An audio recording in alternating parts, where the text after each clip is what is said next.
Order order news laundry के podcast reporters without orders में आपका स्वागत है। मैं हूं बसंत कुमार और आज इस पॉडकास्ट में बातचीत करने के लिए मौजूद हैं मेरे दो साथी रिपोर्टर शिव नारायण और प्रतीक गोयल। आप दोनों का स्वागत है। धन्यवाद। थैंक यू बसंत। हम ये पॉडकास्ट लोकसभा चुनाव के नतीजों के बात कर रहे हैं, तो ज़्यादातर बातचीत नतीजों पे होगी और एग्जिट पोल पे होगी। और एग्जिट पोल पर बात करने से पहले बिहार के चर्चित नहीं बहुचर्चित और छोटे सरकार के नाम से मशहूर अनंत सिंह के इंटरव्यू का एक छोटा सा हिस्सा आपको सुना रहे हैं, जब उनसे एग्जिट पोल को लेकर पहले सवाल किया गया था। कितने संतुष्ट हैं आप लोग एग्जिट पोल के नतीजों से? हम टीवी के एकदम मानवे नहीं करते हैं। टीवी पैसा पर चलता है, टीवी के कोई व्यवहार नहीं रह गया है। टीवी जो लोग देखता है वो पगला है। हम तो कहते हैं टीवी देखने में नहीं चाहिए। तो आपने सुना कि अनंत सिंह जो वायरल कंटेंट देने के लिए जाने जाते हैं, उन्होंने कहा कि वो टीवी को तो मानते ही नहीं है, टीवी का कोई व्यवहार ही नहीं रह गया है। तो शिव, आपको लगता है जो अनंत सिंह कह रहे हैं कि एग्जिट पोल को लेकर जब उनसे सवाल किया गया था तो उन्होंने कहा कि इसका कोई व्यवहार ही नहीं है, क्या लगता है इस बार जो एग्जिट पोल आया 2024 लोकसभा में? देखिए, एटलीस्ट 12 एग्जिट पोल्स थे, मेन एग्जिट पोल्स। 12 में से एटलीस्ट 11 ने जो एनडीए का टैली है या इंडिया अलायंस का टैली है, वो एकदम कंप्लीटली उन्होंने गलत प्रेडिक्ट किया था। उसमें 3 एग्जिट पोल ऐसे थे जिन्होंने कहा कि भाजपा 400 तक पहुंच सकती है, 401 400 तक पहुंच सकती है। और जो फाइनल टैली हमने देखा था उसमें जो रिजल्ट्स आए हैं उसमें एनडीए कहीं पे भी 400 के आसपास भी नहीं है। तो सभी के सभी एग्जिट पोल्स इतनी बुरी तरह से फेल हुए हैं। और maybe I think recent memory में पहली बार है कि एक भी एग्जिट पोल सिर्फ दैनिक भास्कर का एनडीए का टैली छोड़ दें, वो भी एकदम एक्यूरेट नहीं है। बट वो एक हायर बैंड है और लोअर बैंड जो होता है मिनिमम और मैक्सिमम सीट्स, उसके बीच में पड़ता है वो। बाकी जितने भी एग्जिट पोल्स हैं सब के सब लगभग समान हैं, उनकी टैली भी सेम है, एनडीए की लगभग 350 और 400 के बीच की बता रहे हैं मोस्टली। तो ये मतलब धरातल से उनका इसका कोई नाता नहीं है। जी, जब एग्जिट पोल की बात करें तो पवन खेड़ा ने, जो प्रदीप गुप्ता है, उनको काफ़ी सुनाया।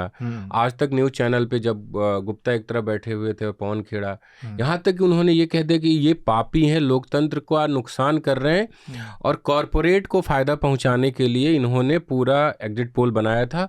अमित शाह और पीयूष गोयल के लिए काम कर रहे हैं। क्या एग्जिट पोल बनाने वाले किसी इन्फ्लुएंस में रहते हैं या उनका कुछ तरीका है? क्योंकि हमने कई बार देखा, जब हम लोग कॉलेज में पढ़ते थे तो कुछ एग्जिट पोल वाले आते थे, हमें कुछ देते थे कि 1000 एग्जिट जाओ, 1000 घरों पे भरवा के लाओ, हम आपको पर 500 400 रुपये देंगे। तो वो बहुत पुरानी रिस्पॉन्स। हाँ, नहीं, पूरे दिन का 500 400 होता था, आप दिन भर में 100 कॉपी करवा लो। तो ये क्या कुछ पैटर्न है इनका, या अपने मन से कि माहौल देख के बढ़ा देते हैं, या कॉर्पोरेट का दबाव होता है? क्या लगता है आपको अभी तक? सारे एग्जिट पोल, जितने भी पोलस्टर्स हैं, वो क्लेम करते हैं कि हमारा जो एग्जिट पोल है साइंटिफिक है, इनफ रिप्रेजेंटेशन है, सभी कम्युनिटीज़ का रिप्रेजेंटेशन है, महिलाओं का पुरुषों का रिप्रेजेंटेशन है, जो अलग अलग धर्म के लोग हैं उनका भी रिप्रेजेंटेशन है, इन लाइन विद इंडिया में क्या क्या परसेंटेज है इस सभी वर्गों का। लेकिन अभी के जो रिज़ल्ट हैं, अभी का जो एग्जिट पोल है, वो तो मेरे ख्याल से बहुत बुरी तरह से फेल हुआ है। तो इसको देख के लगता नहीं है कि एग्जिट पोल्स ने अच्छी तैयारी करके जो पोलस्टर्स हैं और धरातल पे जाके उन्होंने लोगों से बात की हो।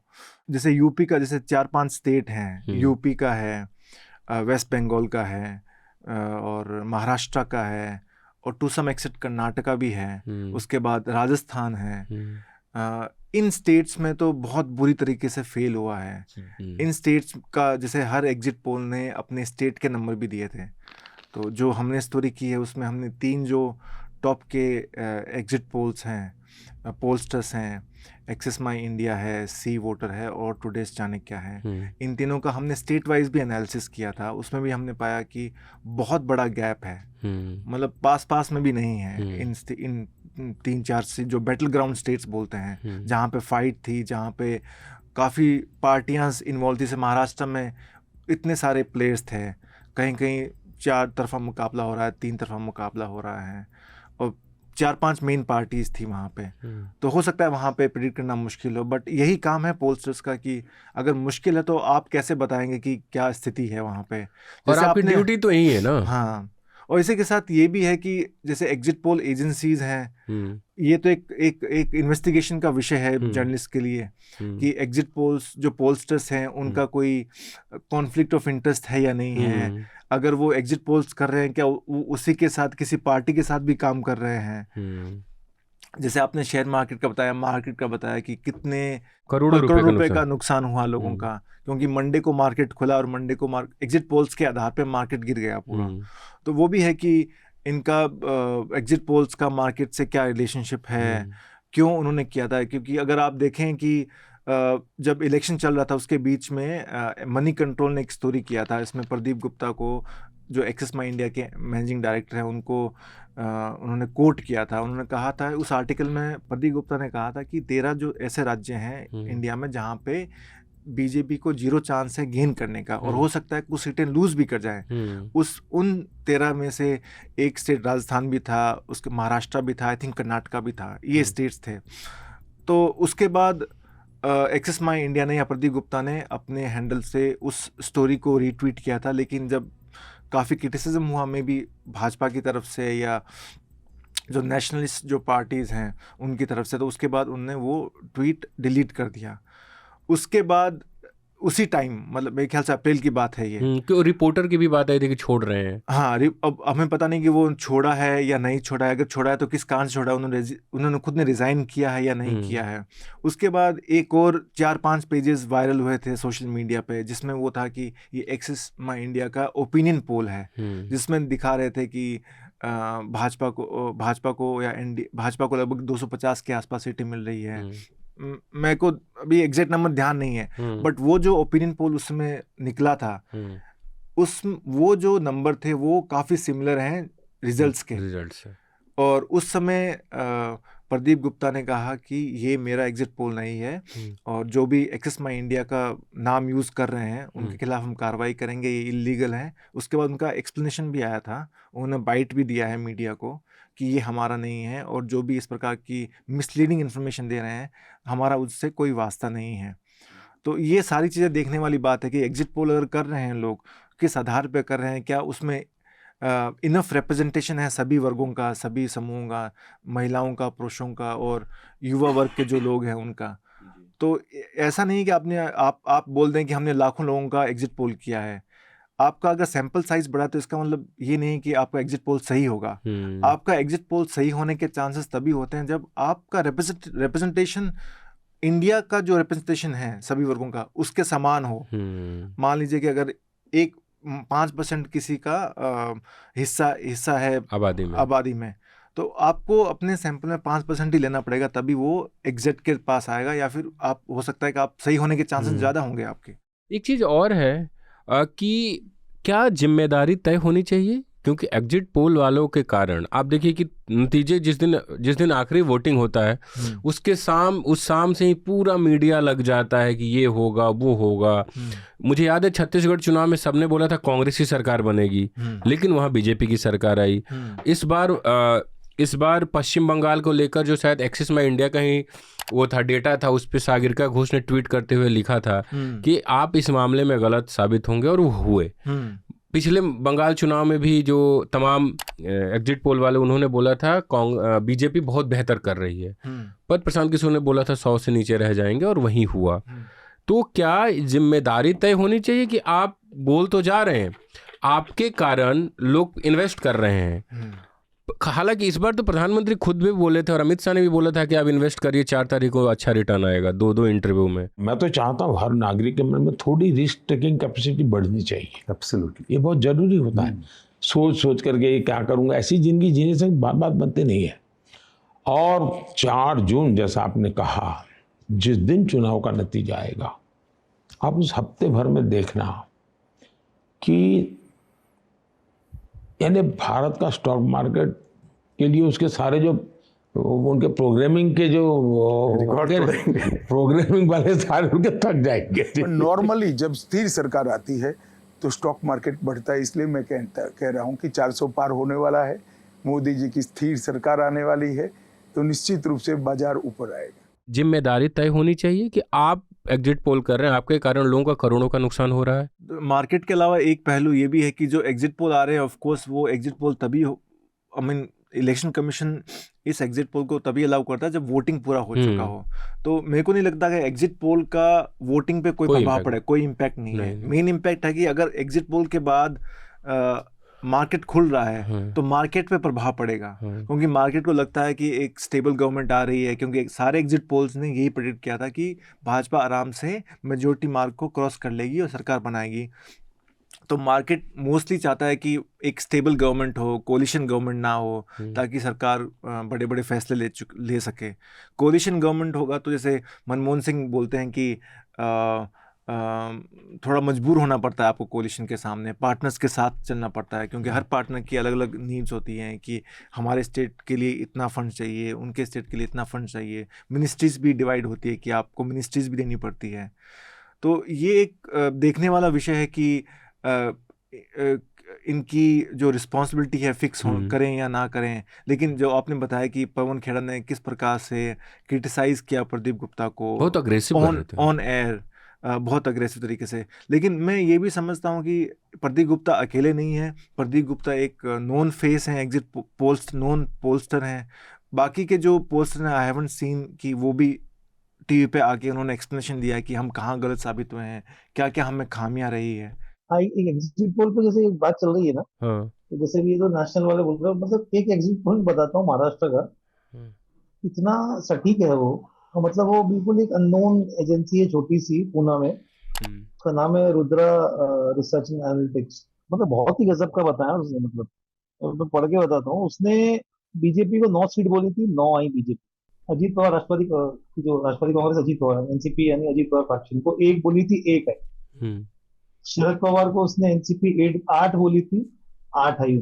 कांग्रेस को 12 बोली थी, कांग्रेस की 13 आई। शिवसेना, उद्धव ठाकरे का जरूर फर्क पड़ा है। शिवसेना को उद्धव ठाकरे फैक्शन को 14 बोली थी, उनकी 9 आई। और शिवसेना जो एकनाथ शिंदे का फैक्शन है, उसकी 3 बोली थी, उसकी 7 आई। मतलब ये 70% ऑलमोस्ट सही है ये। मतलब बिल्कुल बहुत ही ज्यादा सटीक ये उन्होंने मतलब उसका एग्जिट पोल दिया है महाराष्ट्र के बारे में। प्रतीक, जैसे आप बता रहे हैं कि महाराष्ट्र में जैसे रुद्रा एजेंसी है, इन्होंने लगभग उनका जो आंकलन है वो सही रहा है, प्रेडिक्शन सही रहा है। वैसे ही साउथ में including Karnataka, state of Karnataka, वहाँ पे एडिना करके एक एजेंसी है, एक पोलस्टर है, उनका भी कर्नाटका का और साउथ का लगभग उनका भी प्रेडिक्शन है लगभग सही रहा है।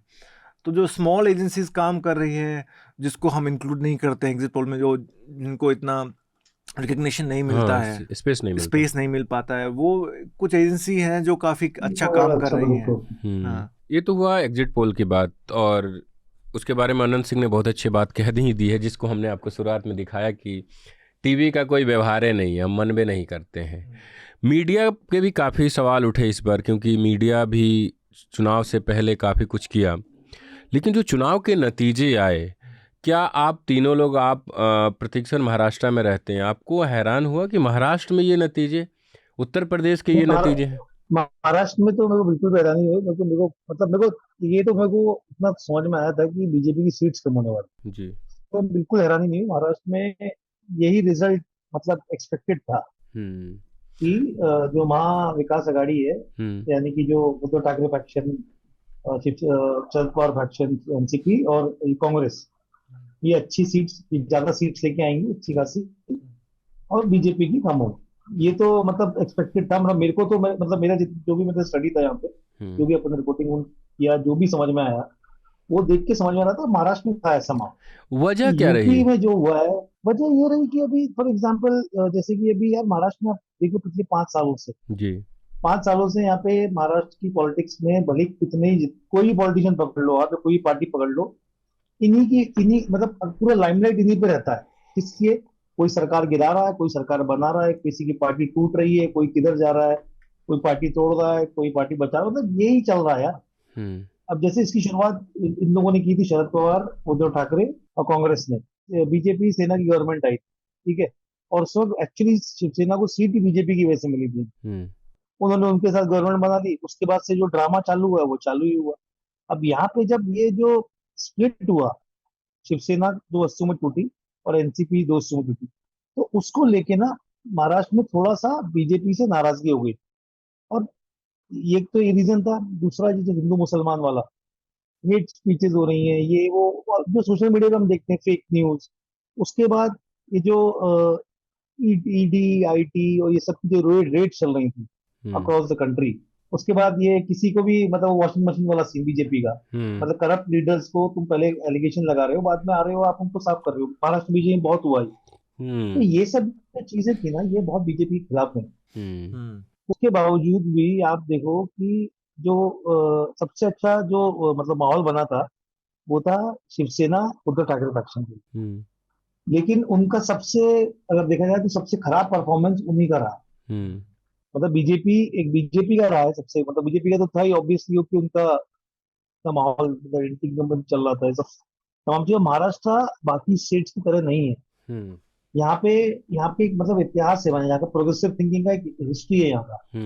मतलब शाहू फुले अम्बेडकर का स्टेट बोलते हैं इनको, तो ये इट्स नॉट लाइक, मतलब यहाँ पे ये तुम हिंदू मुस्लिम कर सकते हो, आप यहाँ पे करोगे, बट बहुत ज्यादा इतना जो जो एमपी में आप कर गए या गुजरात में कर गए या यूपी में कर गए, वो यहाँ पे इतना आसान नहीं है। आप लोगों के दिमाग को इतना नहीं परिवर्तित कर सकते इस तरीके से, मतलब कुछ भी बरगला कर। तो वो चीज भी यहाँ पे देखने मिली थी। बाकी तीनों में अगर आप ओवरऑल अगर परफॉर्मेंस की बात करें, सबसे जबरदस्त परफॉर्मेंस कांग्रेस करा है। कांग्रेस ने मतलब कांग्रेस का सोचना नहीं था किसी ने। 17 सीटें फाइट किया, 13 जीत गए, और एक सीट उनकी ऐसी थी जहाँ पे शिवसेना उद्धव ठाकरे फैक्शन अड़ गया था कि नहीं हमारे बंदे को आप टिकट, सांगली से। तो शिवसेना तो कांग्रेस ने अपने बंदे को टिकट नहीं दिया, तो वो इंडिपेंडेंट खड़ा, वो इंडिपेंडेंट जीत गया। अच्छा, कांग्रेस का ये, कांग्रेस ने शिवसेना के चक्कर में उसको टिकट नहीं दिया, शिवसेना वाले अड़ गए थे कि नहीं, बोले कि हमारा ये सीट हम भी लड़ेंगे। तो वो लड़का इंडिपेंडेंट खड़ा हुआ, वो कैंडिडेट विशाल पाटिल, और वो जीत के आया। कांग्रेस वालों ने जीता है उसको, वो जीत के भी आया। सर ये दो चीजें, एक तो अमरावती से नवनीत राणा का हारना, क्या वजह रही, और जितना उन्होंने एक ड्रामा क्रिएट किया, हनुमान चालीसा पढ़ना, पहले वो कांग्रेस से चुनाव लड़ी, फिर निर्दलीय जीती, फिर हनुमान चालीसा पढ़ने लगी, क्या वजह रही। और दूसरा ये पंकजा मुंडे भी हार गई, इतनी बड़ी एक लेगेसी है उनके पास, तो कई बड़े दिग्गज धाराशाही हुए हैं महाराष्ट्र में। देखिए, एक तो ये चीज समझने की कोशिश करी कि महाराष्ट्र में मराठा रिजर्वेशन का जो आंदोलन चला था, उससे सबसे ज्यादा नुकसान किसी पार्टी को, वो इसके विरोध में मराठास हुए हैं, वो है बीजेपी। पंकजा मुंडे एक बहुत ही जबरदस्त, बहुत ही स्ट्रॉन्ग, बहुत ही खतरनाक टाइप की मास लीडर है, मतलब बहुत अच्छी मास लीडर है वो। अगर आप कंपेयर करेंगे इंडिया में, अगर आप देखेंगे उनके एज में वैसे मास लीडर्स मिलेंगे नहीं यहाँ उनके एज ग्रुप में। तो वो एक बहुत बढ़िया मास लीडर है, और वो ओबीसी बंजारी कम्युनिटी है भीड़ में, उससे बिलोंग करते हैं, लेकिन बहुत स्ट्रॉन्ग बेस है उनका।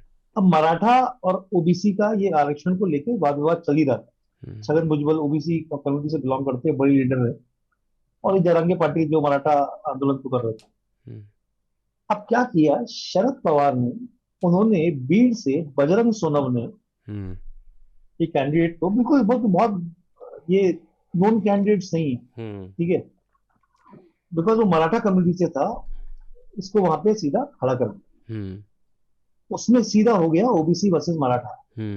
और आप सोचो कि ये बात इस हद तक पहुंच चुकी थी, बीच में वहां पे बोलते ना ये क्या बोलते हैं, आदेश जारी करते हैं ना कम्युनिटी द्वारा, तो ओबीसी कम्युनिटी द्वारा बोल दिया कि भाई, और जबकि बहुत ही पीसफुली तो बहुत मिलजुल रहने वाली कम्युनिटीज हैं दोनों वहाँ पे, कि भाई जो ओबीसी कम्युनिटी, जो बंजारी समाज के अगर कुछ भजन कीर्तन होंगे तो उसमें मराठा नहीं आएंगे, और अगर मराठा का कुछ होगा तो उसमें ओबीसी उनके फंक्शन में नहीं आएंगे।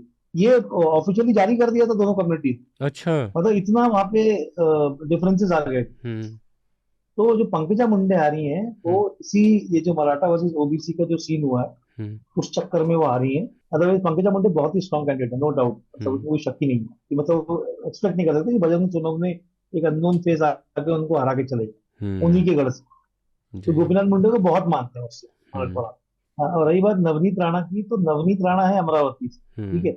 तो अमरावती में एक तो बच्चू कडू भी वहां से कंटेस्ट प्रहार संगठन है, तो वो वहां पे उनका बहुत मतलब अच्छा, बहुत अच्छा काम है उस इलाके में। तो वो भी उनके अगेंस्ट में आ गए वहां से, उसके बाद कांग्रेस ने वहां से खड़ा किया इनको, बलवंत वानखेड़े, कांग्रेस ने, ये कांग्रेस के पुराने कार्यकर्ता हैं, इनको वहां से खड़ा किया। तो वो जो पूरा माहौल बना, थोड़ा, एक तो ये जो बात हनुमान चालीसा की नहीं, बात एरोगेंस वाली बात, उनकी एक इमेज ऐसी प्रोजेक्ट हो गई थी नवीकरण, घमंड घमंड घमंड घमंड घमंड। तो ओवरऑल चीजें उनके खिलाफ चली गई उस चुनाव, और वहां से पूरा जो, क्योंकि ये दोनों लीडर्स काफी स्ट्रांग है, कांग्रेस ने भी, एक तो वो चीज तो थी कांग्रेस महाविकास आघाड़ी की वहां पे, ऊपर से बच्चू कडू भी वहां से आ गए, तो वो ये सब 3-4 चीजें मिलके नवनीत राणा की सीट भी चली गई। जब नतीजे आ गए तो खबर है कि देवेंद्र फडणवीस इस्तीफा देना चाहते हैं उप मुख्यमंत्री पद से, क्योंकि पार्टी पे इम्पैक्ट हुआ है। इसी साल के आखिरी में महाराष्ट्र में चुनाव है। जो अभी नतीजे आए हैं, आपको लगता है कि इसका असर विधानसभा चुनाव पे भी पड़ेगा, या उससे पहले बीजेपी कुछ चीजें मैनेज कर ले जाएगी? देखिए, लोकसभा चुनाव और विधानसभा चुनाव बहुत डिफरेंट चीज, और जैसे देखिए अभी देवेंद्र फडणवीस ने बोला है, उन्होंने मतलब अपनी जो पार्टी, उनकी जो सीनियर लीडरशिप है दिल्ली में बीजेपी की, उनसे बोला कि आप मुझे इस पद से, डिप्टी सीएम के पद से मुक्त कीजिए, मैं संगठन में काम करना चाहता हूँ। और उन्होंने ये भी बोला है कि मैं कोई हार मानने वाले लोगों में से नहीं हूँ, मैं वापस संगठन के काम करूंगा, और वापस ये मतलब डबल उससे उसका वसूल करेंगे। यही अजीत पवार ने भी बोला है कि जो भी हुआ विधानसभा में हम डबल तरीके से वसूल करेंगे। अब देखिए, लोकसभा में एक अलग माहौल था, ठीक है, जहां विधानसभा का सीन मतलब इतना माहौल के होने के बावजूद भी आप देख लो कि शिवसेना, हम दोनों शिवसेना की बात करें और उद्धव ठाकरे की बात करें, जिनको बहुत ज्यादा प्रोजेक्ट, मतलब एक सबसे सिंपैथी उनके प्रति थी, उनकी सबसे खराब परफॉर्मेंस रही। और जो शिवसेना एकनाथ शिंदे, जिनके बारे में कोई ज्यादा ध्यान भी नहीं रहा था, उन्होंने काफी बेहतर परफॉर्म की। तो जब विधानसभा आएगी तो डेफिनेटली बीजेपी, मतलब मैं आपको एक बताऊं, अजीत पवार को आप कैसा, मतलब ठीक है, अभी वो बारामती का चुनाव उनकी वाइफ हार गई, वो एक अलग चीज है, मतलब वहां के लोग बोलते हैं कि दादा काम में और पवार साहब नाम में, तो मतलब वैसा एक वो है, ठीक है, अभी वो लॉयल्टी वाली बात थी, तमाम चीजें वो सब है। अजीत दादा, उनकी कैपेसिटी इतनी है, मतलब इंडिविजुअली बता रहा हूँ, कि वो बंदा आराम से 25 से 30 एमएलए खुद ही जिता के लेके आ जाए। मैं इंडिविजुअल कैपेसिटी की बात कर रहा हूँ, मतलब इसके स्टेचर का लीडर है वो अजीत पवार। और देवेंद्र फडणवीस भी बहुत, मतलब अगर देखें महाराष्ट्र जाते हैं, जबरदस्त लीडर है वो। तो ये रिजल्ट देख के इतना इजी नहीं होगा, लेकिन हाँ एक चीज है, कांग्रेस को कोई ऊपर कोई ध्यान नहीं देता, मतलब ऐसे यहाँ अभी मतलब वो चला रहा था, कांग्रेस जरूर काफी आगे इमर्ज हो सकती, कांग्रेस और एनसीपी दोनों, ये दोनों भी मतलब अच्छे उस पर खेलेंगे। लेकिन ये रिजल्ट में अगर बीजेपी और अजीत पवार फैक्शन का ऐसा हुआ है, तो विधानसभा में ऐसा हुआ, तो ये नहीं कह सकते। क्या ऐसी खबर आ रही कि अजीत पवार घर वापसी करेंगे? देखिए, ये खबर तो तब से चल रही है, मतलब खबरें तो यहाँ पे, मतलब ये जब भी शरद पवार का नाम आता है ना, तो ऐसी ऐसी कॉन्स्पिरेसी थ्योरीज बन जाती हैं कि बहुत लोग बोलते हैं कि भैया ये प्लान ही उनका था, ये प्लान ही उनका था, दोनों चाचा भतीजे का प्लान था ये करके, और वो आ जाएंगे, और कोई बड़ी बात नहीं, वो चले भी जाए, वो बोल देंगे कि भाई किसके परिवार में झगड़े नहीं होते, ये बोल के हो सकता है वो आ भी जाए। तो वो इसकी ये इस चीज को कभी संभावना को मना भी नहीं किया जा सकता कि वो नहीं भी जाए। देखिए, अब राजनीति ऐसी चीज है, जब कोई बहुत बड़ी बात नहीं कि अगले 1 महीने में अपन को ऐसा कुछ दिखे कि भैया कौन कौन लोग एनडीए में चले गए। अभी महाराष्ट्र में एक रूमर बहुत तगड़ी चल रही है कि एनसीपी, शरद पवार फैक्शन और कांग्रेस का विलय हो जाएगा। अच्छा, तो ये सब रूमर्स हैं, लेकिन हाँ, जहाँ शरद पवार आ जाते हैं वहाँ बहुत सारी थियरीज बनना शुरू होती। प्रतीक, मेरा एक क्वेश्चन है महाराष्ट्र के लिए। हाँ। ये चुनाव महाराष्ट्र में 2 पार्टीज का एग्जिस्टेंस कितना है, उनकी जो पेरेंट ऑर्गेनाइजेशन है, मतलब 2 फैक्शंस में से किसको सपोर्ट करते हैं? जैसे एक तो शिवसेना है और एक एनसीपी है। जैसे इलेक्शन से पहले दोनों पार्टियों को तोड़ा गया है, ठीक है। एनसीपी का तो एक क्लियर लग रहा है कि लोगों ने एनसीपी शरद पवार के साथ उनको फेवर किया है। बट जहाँ तक शिवसेना की बात है, उद्धव ठाकरे को मिली है, शिवसेना उद्धव को मिली है 8 सीटें, 9 सीटें, और शिवसेना शिंदे को मिली है 7 सीटें। तो ज़्यादा डिफरेंस नहीं है उसमें। मैं मार्जिन देख रहा था शिंदे की शिवसेना का, जिसमें 3 सीटें ऐसी थी, मुंबई जो 48 सीट वोटों से जीते हैं। हाँ, मुंबई नॉर्थ वेस्ट, एक है हटकंगले और दूसरा है बुल्डाना। हाँ, और तीसरी है बुल्डाना। ये 3 सीटें ऐसी है जिसको शिंदे फैक्शन ने जीता है 30,000 के कम मार्जिन से, और मुंबई नॉर्थ वेस्ट तो 48 सीट से जीता है, लेकिन बहुत कम अंतर से जीती है। तो ये मैं देख रहा हूँ जैसे शिंदे, शिंदे के फेवर में क्या ऐसी फैक्टर्स थे जो वर्क किए कि they were able to win 7 seats out of 14 they contested, और 15 the number that you just told us. अब जैसे मैं दोनों का बता देता हूँ, पहले मैं इनका बताता हूँ, उद्धव ठाकरे जो इनका फैक्शन है शिवसेना वाला, तो उन्होंने उनके फेवर में सबसे ज्यादा, मतलब अगर आप देखो तो सब तो बोले थे कि अरे सिंपति उन्हीं के साथ, सबसे ज्यादा फेवरेबल कंडीशन इस चुनाव में अगर किसी के लिए थी तो वो शिवसेना उद्धव ठाकरे फैक्शन थी सबसे ज्यादा। मतलब ऐसी भी है कि वो 21 से हो सकता है 17-18 भी सीट निकाल रहा, मतलब ऐसी कंडीशंस थी उनके लिए। हालांकि वो उसका पूरा ये नहीं कर पाए वहां। उन सबसे पहले तो उनका मिसमैनेजमेंट हुआ है सीट्स एलोकेशन। दूसरा, उनके जो कैंडिडेट्स हैं वो बिल्कुल आउटडेटेड पुरानी स्टाइल से लड़े हुए, मतलब एक बार टिकट दे दिया, बाद में पार्टी ने छोड़ दी कि आप अपना देख, मतलब अगले से बस, मतलब मैं बात कर रहा था कुछ लोगों से, वही उनसे चर्चा चल रही थी, तो बजाय स्पीचेस देने के बाकी जो सपोर्ट होता है, जो पार्टी जैसे बीजेपी करती है अपने कैंडिडेट्स के लिए, या इस इलेक्शन में महाराष्ट्र में कांग्रेस ने भी किया है, वो चीज मिली नहीं। अब रही बात एकनाथ शिंदे फैक्टर, एकनाथ शिंदे ने पर्सनली अटेंशन दिया ये सारी की सारी सीट्स। हथकरंगले में शिवसेना उद्धव ठाकरे फैक्शन की जीती जिताई सीट थी वो वो चुनाव के कुछ दिन पहले जाते हैं, मतलब एक हफ्ते के दरमियान, और 2 दिन में पूरा मामला पलट दिया उस बंदे। उसके बाद वो पर्सनली जाके, मतलब बोलते ना उनको क्या चाहिए, कैंडिडेट्स को क्या कर सकते हैं क्या नहीं कर सकते, एक एक चीज प्रोवाइड की है उन्होंने। तो वो एक बहुत बड़ा फर्क दिखा है यहाँ। बुल्डाना में भी सेम हुआ और यहाँ पे भी वही हुआ। इन सीट्स में ये हथकरंगले की सीट पे एक चीज और देखने की है कि यहाँ पे ये वंचित बहुजन अघाड़ी के कैंडिडेट्स भी थे, तो वो वहाँ पे थोड़ी सी उन्होंने सीट था, वोट कट गए वहाँ पे। ये जो 48 वाला जो मामला है मुंबई नॉर्थ सेंट्रल का, शायद मुंबई नॉर्थ की सीट है ना वो, गोरेगांव में, जो अमोल कीर्तिकर और ये रविंद्र वायकर की। हाँ, मुंबई नॉर्थ वेस्ट सीट है वो ना, मुंबई नॉर्थ वेस्ट। तो वहाँ पे जो हुआ, वहाँ पे भी बीबीए ने टिकट थोड़ा वोट काट दी। रविंद्र तो दत्ताराम वाइकर है सर, वो सब है, लेकिन जो एकनाथ शिंदे ने जो बेसिकली जो पर्सनल अटेंशन दिया हर सीट पे, तो वो उनकी जीत का कारण बने। क्योंकि अगर देखा जाए तो, अगर और एक्चुअल मुकाबला देखो आप, 13 सीटों पे तो उनको डायरेक्ट मुकाबला था। महाराष्ट्र का तो हो गया, लेकिन सबसे ज्यादा जो जिस राज्य के नतीजे ने अचंभित किया, उत्तर प्रदेश ने। उत्तर प्रदेश में किसी को अंदाजा नहीं था सिवाय हम लोगों की एक साथी के, जो लगातार दावा कर रही थी कि 50-50 होगा। यार सही में वो बहुत ही गजब। और हम लोग उनसे कह रहे थे कि मुमकिन नहीं है। वो साथी कौन है? सुमेधा की हम बात कर रहे हैं। सुमेधा हमारी एक रिपोर्टर है, सुमेधा हमारी कलीग है, मतलब ऐसी। वो पश्चिमी यूपी में रिपोर्टिंग करने गए थे, तो उनका कहना था कि 50-50 होगा।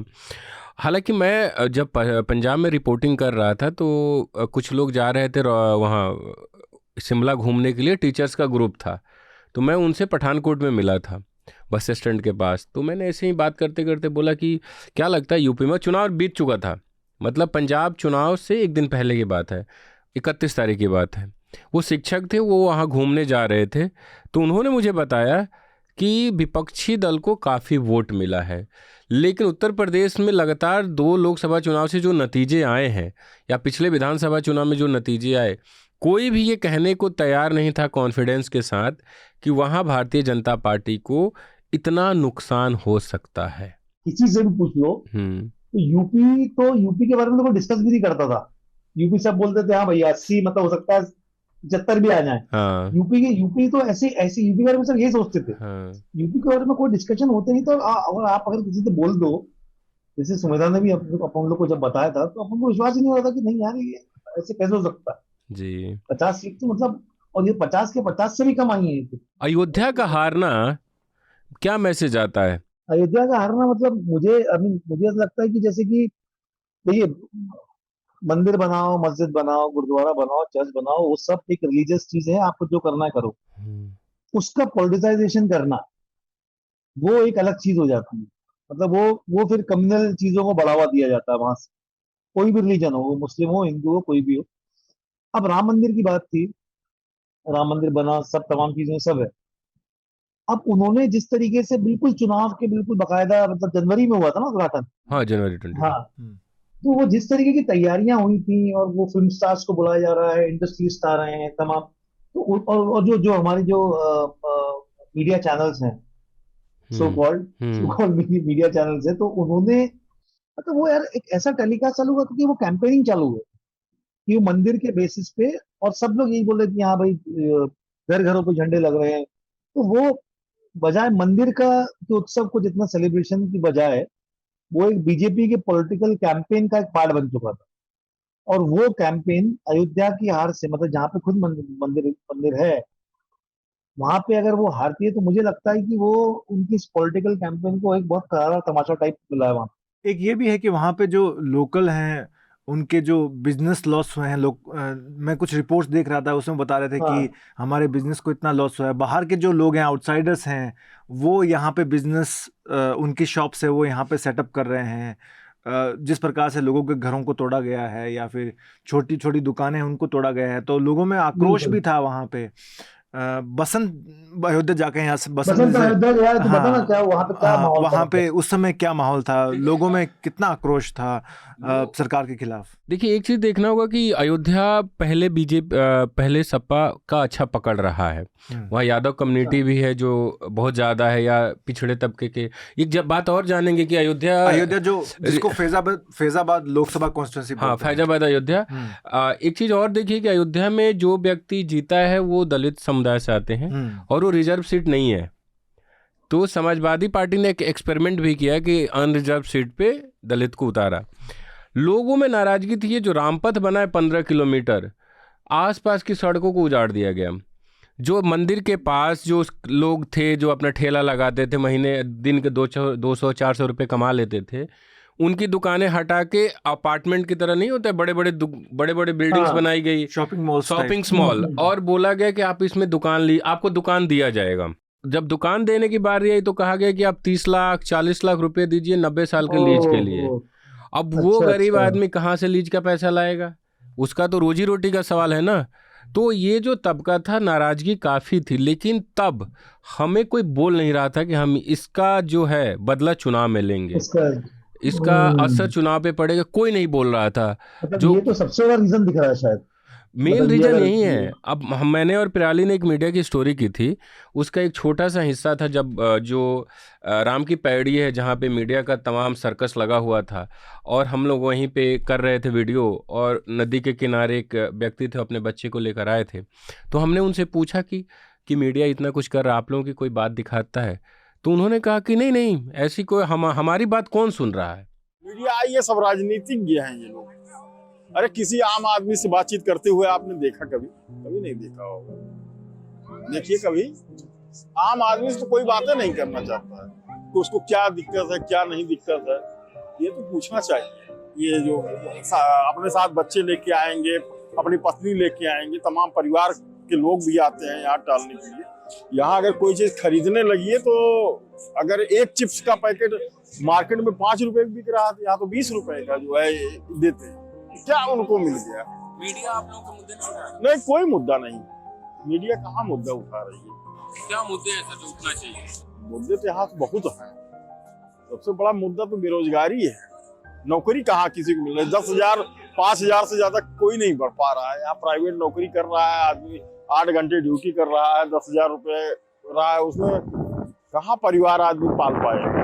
आपको लगता है मीडिया का जो इस देश में रोल है आम आदमी की सच्चाई बताने का, वो पूरी तरह से नहीं पूरी। अब जो माहौल चल रहा है मीडिया का, वही वो लोग कर रहे हैं। जैसे उनको टीआरपी बढ़ानी है तो अच्छे लोगों को ले आएंगे, कलाकारों को ले आएंगे। और दूसरा, हम लोगों ने भी एक स्टोरी की थी कि गांव वालों की ज़मीनें कॉरपोरेट को बिचवाई गई। उसमें प्रशासन की भी भूमिका थी। प्रशासन सस्ते दरों पे ले रहा था, उस डर से गांव के गांव लोग ज़मीन बेचते गए। तो ये जो तमाम चीज़ें थी वो, और आप ये कहें कि हम राम को लाए हैं तो कोई भी भरोसा आप पे विश्वास नहीं करेगा। राम को तो कोई नहीं ला सकता ना, राम तो हमारे यहाँ सालों से सदियों से है। तो ये सब कुछ ऐसा बना ना कि आप लोग, अब अयोध्या वासियों के लिए अयोध्या नहीं रहा ना, आप कह रहे हैं जो कि अयोध्या के हैं, मतलब वो उनके लिए अयोध्या नहीं रहा तो फिर क्या? आप 5 स्टार होटल बनवा दीजिए, आप उस शहर को वेटिकन सिटी बना दें, तो उसका वहाँ के गरीब आदमी को क्या फर्क पड़ता है? मतलब अगर जैसे वो ये इतना बड़ा प्रोजेक्ट किया भी, तो फिर वहां के लोकल्स को जब तक फर्क नहीं, अगर फायदा नहीं मिलेगा, अगर उनकी जिंदगी में अगर बदलाव होता तो शायद इसके मायने कुछ और होते भी। तो उनकी जिंदगी में अगर उल्टा भूचाल आ गया तो फिर क्या, उन्हीं की आमदनी है, उन्हीं के रोजमर्रा की चीजें उनकी अगर खत्म हो जाए। अब जैसे नतीजों की बात करें, यूपी में सपा को मिली है 37 सीटें, कांग्रेस को मिली है 6, भाजपा को मिली है 33, इनका गठबंधन था आरएलडी के साथ जिनको मिली है 2 और अपना दल को मिली है 1। तो ये तो है कि यूपी में सीट किसको कितनी मिली है। पिछली बार तो भाजपा को मिली थी 62 सीट्स, अपना दल को 2 मिली। तो यूपी ने तो चौंकाया ही, लेकिन राजस्थान भी काफी अचंभित किया। लास्ट टाइम 25 की 25 सीटें थी ना? हाँ, लास्ट टाइम भाजपा को 24 मिली थी और उनका गठबंधन था हनुमान बेनीवाल के साथ, जिनकी पार्टी है आरएलटीपी। इस बार के जो चुनाव हैं, मैं बता देता हूँ कि पिछले 2 बार जो चुनाव हो रहे हैं, 14 में और 19 में, दोनों में भाजपा को 25 की 25 सीटें मिली है। आई थिंक जब मैं राजस्थान गया कवरेज के लिए, तो जो वहाँ के कांग्रेस लीडर्स हैं राजस्थान के, जयपुर में जो कांग्रेस ऑफिस है, वहाँ मैं बात कर रहा था स्पोक्स पर्सन से या वो जो अन्य जो लीडर्स हैं कांग्रेस के, तो उनकी भी एक्सपेक्टेशन नहीं थी कि वो इतनी सीटें जीत पाएंगे। 8 सीटें जीत पाएंगे ऑन देयर ओन बेसिस। उनका तो गठबंधन भी था लेफ्ट पार्टी के साथ, हनुमान बेनीवाल के साथ, इस बार वो कांग्रेस के साथ खड़े हैं, और बाप के साथ जो भारत आदिवासी पार्टी है, पहले बीटीपी थी। तो कुल मिला के कांग्रेस गठबंधन को 11 सीट मिली है राजस्थान से और भाजपा को मिली है 14 सीट। आई थिंक बहुत बड़ा एक सेटबैक है भाजपा के लिए कि वो कोई एक्सपेक्ट नहीं कर रहा था कि इतना बड़ा गैप होगा। Congress maximum, I think Congress के खुद का एस्टिमेट था कि मैक्सिमम 5 सीटें मिल सकती हैं और 5 और सीटें जहाँ पे फाइट है हमारी। लेकिन आई डोंट थिंक सो कि किसी को रीजन क्या रहा? रीजन बहुत बार सुना था कि राजपूत नाराज हैं, ये सब क्या चीजें हैं? एक तो है कि वहाँ पे जो शेखावटी एरिया है, सीकर है, झुंझुनू है, और जाट बाहुल्य जो इलाका है, नागौर है, चूरू है। चूरू से तो हनुमान बेनीवाल खुद नागौर से तो हनुमान बेनीवाल खुद लड़ रहे थे और वहाँ से जीते भी थे। लेकिन इस बार क्या हुआ? वो ज्योति मिर्धा लड़ रही थी। हाँ, तो इनके खिलाफ ज्योति मिर्धा थी। ज्योति मिर्धा पहले कांग्रेस में थी, भाजपा में आई। उन्होंने बोला था कि हम संविधान को चेंज भी करेंगे, 400 सीटें हमें चाहिए। उसके अलावा चूरू में राहुल कसवा करके एक लीडर हैं, जाट लीडर हैं, वो काफ़ी प्रोमिनेंट हैं अपने एरिया में। उनको भाजपा ने टिकट नहीं दिया था, वो आई थिंक सिटिंग एमपी थे, तो उनको टिकट नहीं दिया, तो वो कांग्रेस में आ गए और वो अपने दम पे जीत सकते थे वो सीट। लेकिन कांग्रेस में आने के बाद कंफर्म हो गया था लगभग कि उनको एक एज है वहाँ पे। अच्छा। इन सीटों पे एक तो है कि मेरे को लगता है कि वहाँ पे कांग्रेस ने जो कैंपेनिंग की है, ऐसा इतना नहीं है कि पार्टी ने कैंपेनिंग की है राजस्थान में, इतना नहीं किया है। कांग्रेस अगर जीती, या तो अपने वहाँ के कैंडिडेट स्ट्रांग थे, या फिर उनका जो कास्ट कॉम्बिनेशन है वो स्ट्रांग था, और तीसरा ये भी है कि कुछ फैक्टर्स थे जो भाजपा के अगेंस्ट थे कि जाटों में बहुत बड़ा विरोध था। ये जितने भी शेखावटी रीजन में, झुंझुनू हो गया, चूरू हो गया, नागौर हो गया और सीकर हो गया, ये वहाँ पे जाटों की काफ़ी आबादी है। जाटों में नाराज़गी थी, एक फार्मर्स प्रोटेस्ट हो गया। दूसरा है कि वहाँ पे उस एरिया से आर्मी में काफ़ी बच्चे जाते हैं। अग्निवीर के कारण भी एक रोष था युवाओं में, क्योंकि झुंझुनू, नागौर, सीकर वहाँ पे वहाँ से काफ़ी लोग आर्मी में जाते हैं। ये मतलब जाट वोट पूरा अगेंस्ट गया क्या बीजेपी की? मोस्टली मेजॉरिटी जो ऐसा है कि most of the Jat votes have gone in favour of the Congress. उससे पहले ये भी है कि जो कांग्रेस लीडर हैं गोविंद सिंह डोटासरा, वो एक जाट लीडर हैं। उससे पहले सतीश पूनिया थे, राजस्थान भाजपा के प्रेसिडेंट थे, उनको हटाया गया। और जाट जो रिसेंट असेंबली इलेक्शन में जब भाजपा सरकार में आई है, तो उसमें जाटों का कहना था कि हमें भी कुछ उप मुख्यमंत्री का पद दिया जाना चाहिए। जाट बहुत बड़ी कम्युनिटी है राजस्थान में, और कास्ट के हिसाब से देखें तो जाट सबसे बड़ी कास्ट है राजस्थान में। जाटों और राजपूतों के बीच में एक एनिमोसिटी रहती है राजस्थान में, लेकिन इस बार जाटों ने कांग्रेस को सपोर्ट काफी किया है। तीसरा ये भी राजपूत वोट है, जैसे कि गुजरात के जो लीडर उन्होंने बोला कि राजपूत रूपाला ने बोला कि उन्होंने कुछ कंट्रोवर्शियल कमेंट किया था गुजरात में कि राजपूतों के खिलाफ, तो उससे कुछ हुआ था। मेरे को नहीं लगता कि वो एक रीजन है कि राजपूत नाराज थे, लेकिन वसुंधरा राजे को साइडलाइन करना वो राजपूतों के लिए आई थिंक वो उनको पसंद नहीं आया। हाँ, तो इस कारण से हो सकता है कुछ राजपूत वोट्स बट गए हों, डिवाइड हो चुके हों, लेकिन जो मैक्सिमम नंबर सीट्स आई हैं राजस्थान में वो आई है ईस्टर्न राजस्थान से।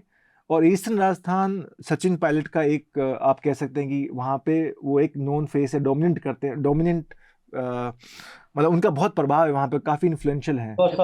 हाँ, तो दौसा है, टोंक है, सवाई माधोपुर है। जो 4 सीटें ईस्ट राजस्थान से आई है वो है दौसा, सवाई माधोपुर, धौलपुर करौली, और एक सीट और है जहाँ से मिला है कांग्रेस को एक और सीट। तो सचिन पायलट का भी बहुत बड़ा रोल रहा है कि एटलीस्ट जो 6 कैंडिडेट जीते हैं उसमें आउट ऑफ 8 6 जो जीते हैं वो पायलट ने उनका नाम सजेस्ट किया था। तो आई थिंक कैंडिडेट का सिलेक्शन भी बहुत अच्छा था कांग्रेस का, बट पार्टी मेरे को नहीं लगता कि पार्टी ने इतना सा काम किया है। वो कैंडिडेट्स ने अपने दम पे किया हो, जैसे कि जो बांसवाड़ा का सीट है, बाप जो कांग्रेस के साथ अलायंस में था, ट्राइबल डिस्ट्रिक्ट है डूंगरपुर बांसवाड़ा, मैंने देखा नहीं कि वो अपने दम पे करे थे। उनका खुद का जो कार्डर था बीटीपी का या बाप का, भारत आदिवासी पार्टी का, उन्होंने अपने दम पे किया है। बाड़मेर का जो सीट था, जो सबसे बहुचर्चित सीट था राजस्थान का, रविंद्र सिंह भाटी की वजह से कि वो जीतेंगे, लेकिन वो जीत नहीं पाए और राजपूतों के वोट बट गए थे और उसका खामियाजा भुगतना पड़ा, और वहाँ के जो कांग्रेस उम्मीदवार हैं वो जीते वहाँ से। सीपीआई से है ना वो? नहीं, वो कांग्रेस के उम्मीदवार हैं। भाटी तो इंडिपेंडेंट लड़ रहा था। हाँ, भाटी इंडिपेंडेंट लड़ रहे थे। वहाँ भाटी के सामने भाजपा के प्रत्याशी कैलाश चौधरी थे जो कि यूनियन मिनिस्टर थे, वो भी हार चुके हैं। और आई थिंक तीसरे नंबर पे ये त्रिकोणीय मुकाबला था। ये जो बाप पार्टी है ये आई थिंक ये जो रतलाम का इलाका है ना, जो मध्य प्रदेश से लगा हुआ है। हाँ, लगा हुआ है, रतलाम से लगा हुआ है। वहाँ पे भी वहाँ का भी एक एमएलए भी है मध्य प्रदेश में, पिछले असेंबली में आया था वहाँ। हाँ। और वो मोटरसाइकिल या मतलब खुद से ही प्रचार कर रहा, मतलब वैसे जीत के आया वो बंदा। हाँ, मैं जैसे जो भारतीय आदिवासी पार्टी के अब तो एमपी हैं राजकुमार रोत, उनके कैंपेन को मैंने कवर किया था 2 दिन के लिए। तो कैंपेन नॉर्मल कैंपेन था उनका, कोई ऐसा पॉम्प एंड शो नहीं है कि एक कैवलकेड है कि 10-15 गाड़ियां जा रही है। वो मैं देखा था कि 2-3 गाड़ियां थी उनके पास, और हर गांव में मतलब हर गांव को मतलब 3-4 गांव का एक ग्रुप बना के वहाँ पे छोटी-छोटी सभाएं करना, नुक्कड़ सभाएं करना। तो अगर 20 लोग हैं तो 20 लोगों को भी वो एड्रेस कर रहे थे। तो काफ़ी मेहनत की है, और मतलब इतना उनके पास ऑफ कोर्स फाइनेंशियल माइट नहीं है छोटी पार्टीज के पास, बट इवन देन वो एक स्पिरिटेड फाइट थी और वो कामयाब भी हुए। वो आदिवासी बाहुल्य इलाका है, और जल जंगल जमीन की बात करते हैं वो, कि कैसे बाहर से लोग आ रहे हैं, कॉरपोरेट्स आ रहे हैं यहाँ पे बिजनेस सेटअप कर रहे हैं, हमारी ज़मीन जा रही है। तो लोगों में और एक प्लान भी बहुत है वहाँ पे, बांसवाड़ा डूंगरपुर से गुजरात की तरफ या मध्य प्रदेश की तरफ, इन सर्च ऑफ जॉब्स। तो एक जॉबलेसनेस भी वहाँ पे रीज़न है कि महिलाएं चाहती है कि यहाँ पे बिजनेस आए, यहाँ पे हमें काम मिले, ताकि हमें दूसरे राज्यों में न जाना पड़े। तो ये तो रहा महाराष्ट्र, यूपी और राजस्थान के नतीजे। अब हम अपने पॉडकास्ट के आखिरी चरण की तरफ बढ़ रहे हैं, क्योंकि अभी बहुत सारी बातें हैं, चुनाव के नतीजे आए हैं, लेकिन जो नतीजा आया उस पर एक छोटा कमेंट आप लोग करें कि जब नतीजे आए तो आपको क्या लगा, कैसा नतीजा है? मतलब मेरा ये बोलने का मतलब है कि भाई अनलिमिटेड पावर भले कोई सी पार्टी के पास हो, कांग्रेस के पास हो, बीजेपी के पास हो। कांग्रेस के पास भी हम देख चुके हैं, इमरजेंसी लगी थी और तमाम, जब इंदिरा गांधी का दौर था। तो ये पिछले जैसे 10 सालों का बीजेपी का रूल है, उसमें एक चीज तो है कि जो कम्युनल हेट है वो हमारे देश में बहुत ज्यादा बढ़ी है, बहुत ही ज्यादा, इसमें कोई शक नहीं है। मतलब जो पहले बंद कमरों में थोड़ी बहुत, घर में अगर 4 लोग में से 2 लोग बोलने वाले होते थे, अब वो पूरा मोहल्ला रोड पे आके ओपनली एक कोई कम्युनिटी को टारगेट करने शुरू, मतलब ये चीजें तो बड़ी हैं इसमें। तो मेरे को लगता है कि ये जो जैसे भी 400 पार वाली बात हो जाती, मतलब और कोई भी एक अच्छी डेमोक्रेसी के लिए अपोजिशन भी स्ट्रांग होना चाहिए। जब भले ही वो अगर कांग्रेस भी कभी आ जाए तो बीजेपी भी अपोजिशन स्ट्रांग होना चाहिए, या बीजेपी पावर में है तो कांग्रेस भी स्ट्रांग रहना चाहिए। तो जब अपोजिशन स्ट्रांग रहता है तो फिर चीजें अच्छी चलती हैं देश के लिए, डेमोक्रेसी के लिए, लोगों के लिए। तो अभी मेरे को लगता है कि आई थिंक जैसे बीजेपी डेफिनेटली गवर्नमेंट तो वही फॉर्म करेंगे, और अपोजिशन भी स्ट्रांग है, बहुत मतलब डाइवर्स है, मतलब हमारे पार्लियामेंट में देखने को मिलेगा। तो एक अच्छा तालमेल बैठेगा उसमें। एक और छोटा सा कमेंट आपसे ले लेता हूँ, क्योंकि आप आरएसएस को बेहद करीब से देखते हैं, आप मध्य प्रदेश से ताल्लुक़ रखते हैं, इसलिए कि क्या इस चुनाव में आरएसएस का उतना सहयोग नहीं मिला? क्योंकि जेपी नड्डा ने ऑन रिकॉर्ड कह दिया था कि हमें आरएसएस की अब मदद की ज़रूरत नहीं है, ऐसा ही कुछ बोला था। उन्होंने बोला कि अब हम सक्षम हैं। तो मतलब अब मुझे सक्षमता का तो पता नहीं बीजेपी कितनी क्या है, मतलब ऑब्वियसली सबसे लार्जेस्ट पार्टी है और बहुत स्ट्रांग काम करते हैं वो लोग, ग्राउंड पे बहुत तगड़ करते हैं। लेकिन संघ जितना मेरे को, मतलब जितना मैं संघ को समझता हूँ या जानता हूँ, ऐसा कोई चुनाव नहीं होगा बीजेपी के इतिहास में जहां संघ ने काम नहीं किया। तो ये बोलना कि संघ के बिना हम कर लेंगे और उनको साइडलाइन करना, तो उसका अगर खामियाजा अगर आप संघ को साइडलाइन कर दोगे तो बीजेपी जितना जीतती है, मतलब कोई भी चुनाव हो, उतना नहीं जीत पाएगी।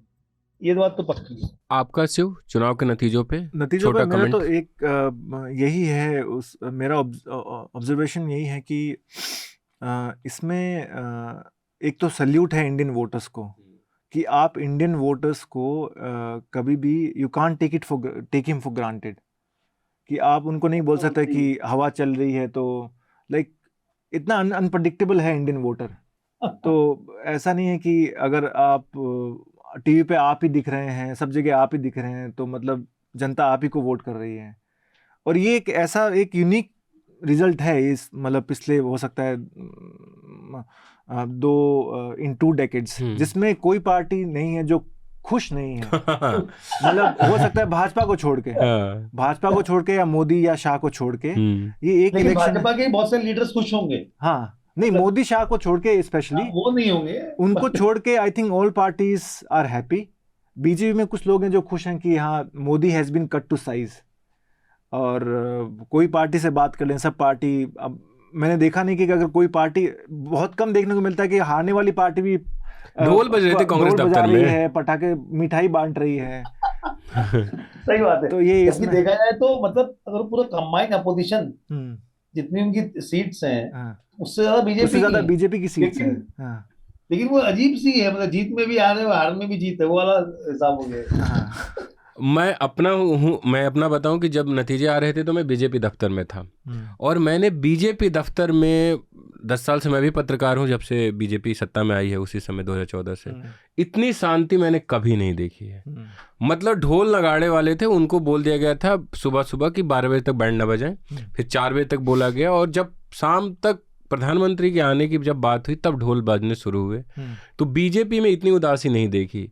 और जो नतीजा आया, मैं एक भारतीय नागरिक के नाते, जो इंडियन वोटर है, वो जो आपने कहा कि उसको आप टेकन फॉर ग्रांटेड नहीं ले सकते, वो भी है कि आप पहले ही तय कर दे रहे हैं कि 400 सीटें हमारी आएगी, और वोटर चाह रहा है रोजगार, वोटर बोल रहा है महंगाई, आप कह रहे हैं मंगलसूत्र, आप कह रहे हैं भैंस चुरा ले जाएंगे, भैंस बांध लेंगे, और प्रधानमंत्री पद पे बैठा व्यक्ति भाषण में कम्युनल स्पीच दे रहे हैं कि वो लोग शुक्रवार को छुट्टी करवा लेते हैं, संडे की छुट्टी ईसाई मिशनरी की वजह से होती थी, इस तरीके की बातें आप कर रहे हैं, आप ज़्यादा बच्चे पैदा करने वाले। अगर एक प्रधानमंत्री ये बात बोलते हैं इतना खुल्लम खुल्ला, तो जो अंतिम पायदान का कार्यकर्ता होगा वो तो और ज़्यादा बोलेगा, क्योंकि उसको ऐसे प्रधानमंत्री जो मतलब जैसे अगर हम 2014 की बात करें तो ऑलमोस्ट शायद पूरे हमारे देश ने, मतलब मोदी को शायद बहुत तो जानते भी नहीं होंगे इतना, मतलब गुजरात के अलावा मतलब हर एक बंदे ने सपोर्ट किया था, किस चक्कर में, डेवलपमेंट। तो वो उसकी तो कोई बात होती नहीं है अभी, मतलब सिर्फ यही हमारा इशू चलता रहता है। अब हम उम्मीद करेंगे कि जो अब नतीजे आए हैं, और मकबूल का एक मशहूर डायलॉग है शक्ति का संतुलन बना रहे, तो संतुलन बनेगा और देश में शांति कायम रहेगी। लोग भी जो आपके आसपास हैं वो भी थोड़ा शांति के साथ डेवलपमेंट पे काम होगा, शिक्षा पे काम होगा, यूनिवर्सिटीज़ खोली जाएंगी और उसके बाद रोज़गार पे काम होगा। ये ना कि फलाने के फ्रिज में क्या खाने को है, फलाने ने क्या कपड़ा पहना है, किसी के क्राइम को उसके कपड़े से नहीं पहचाना जाएगा। तो कम से कम हम ये उम्मीद करेंगे कि अगले 5 साल में ऐसा ना हो। कल देखा, कपड़े की बात है, कल देखा मोदी जी ने सिर्फ ग्रीन कलर का जैकेट पहन रखा था और पूरे दिन में उन्होंने कपड़े नहीं बदले। वो सुबह राष्ट्रपति को शपथ ग्रहण, वो इस्तीफा देने गए थे तो वही था। ये जो रिजल्ट आया ना, मेरे को लगता है कि ये शायद मोदी जी को हो सकता है और लुकड़ी बना दे, अगर वो ढंग से काम। देखो भाई, ये बात तो मान के चलो कि वो एक ऐसा लीडर है, मोदी पीएम अपने ऐसे लीडर हैं कि उस बंदे की बात बहुत सुनती है पब्लिक। अगर यही चीज वो ये मतलब कम्युनल की बजाय अगर अच्छी चीज में लगा दें तो हो सकता है भाई मामला चेंज हो जाए उनका। हाँ, ये तो है। प्रधानमंत्री की बात पब्लिक बहुत सुनते हैं। उन्होंने कहा लाइन में लग जाओ तो लाइन में लग गई। उन्होंने कहा वो कोरोना भाग जाएगा, वो छत पे खड़े कर बैंड वो बजाओ, शोर करो, थाली पीटो, जनता ने थाली पीटना शुरू कर दिया। मतलब मुझे सबसे ज्यादा अचंभित करता है वो थाली पीटने वाला। मैं अशोकनगर में रहता था पहले, लोग उठा के ड्रम पटक रहे थे चौराहे पे। मतलब मैं समझ रहा था ये त्रासदी चल रही थी, इतना बड़ा मतलब संकट था मानव समाज पर कि लोग मर रहे थे और हिंदुस्तानी जनता पटाख मतलब मौज कर रही थी। अब हम अपने पॉडकास्ट के आखिरी चरण में, जिसमें हम अपने सम्मानित मेहमानों से रिकमेंडेशन मांगते हैं। शिव, आपका क्या रिकमेंडेशन है इस बार? मेरा रिकमेंडेशन नेटफ्लिक्स का जो मूवी आया है लापता लेडीज बाय किरण राव, उस मूवी बहुत अच्छी मूवी है। आई थिंक देखना चाहिए अगर आपके पास टाइम हो तो। और उसके गाने, वो सजनी रे, क्या सुंदर गाना है। मतलब नहीं, बढ़िया फिल्म है वो। प्रतीक सर, आपका? मेरा ये पंचायत का जो नया सीजन आया है, रिंकी का और सचिव जी का प्यार आगे बढ़ी नहीं पड़ रहा है। देख रहा है विनोद? देख रहे हो करिए मीटिंग पे मीटिंग यार, देख रहा है विनोद। तो मतलब वो क्या कैरेक्टर है यार, वो बाप रे।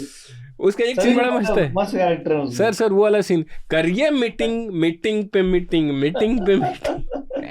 अब अपना रिकमेंडेशन बताइए बसंत। मेरा रिकमेंडेशन एक बहुत ही सुंदर फिल्म है, आई थिंक G5 पे है, मैंने तो देखी है, 8 AM मेट्रो।